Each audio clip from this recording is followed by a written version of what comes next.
నాకు ఆశ్చర్యంగా ఉంటుంది. ఒకసారి వెంకటాచలం వెళితే నేను ప్రసాదాలలో ఉచిత ప్రసాదం ఇచ్చే దగ్గర ఒక ఆవిడ తీసుకుని నాకు ఇచ్చేసింది.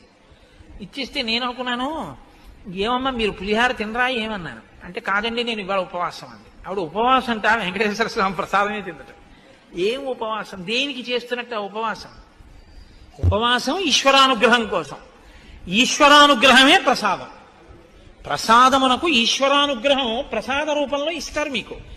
అది తింటే అదే మీ మనసు అవుతుంది. మనసులో బుద్ధి వస్తుంది, బుద్ధి వలన ఆలోచన వస్తుంది, ఆలోచన వలన ఈశ్వరానుగ్రహంతో కూడిన ఆలోచన వలన మీ ఆపదకి పరిష్కారం దొరుకుతుంది, పరిష్కారం వల్ల మీరు గట్టెక్కుతారు. కాబట్టి ప్రసాదం తినండి అంటారు. ప్రసాదం వదిలేస్తే సత్యనారాయణ స్వామి వారి వ్రతకథలో కూతురు అల్లుడు గారి పడవ మామగారి పడవ మునిగిపోయి అంటారు. అంటే ఆ శాడిస్తే సత్యనారాయణ స్వామి ప్రసాదం తినని వాడెవడు పడవల గురించి చేద్దామని చూస్తాడనే దాని అర్థం.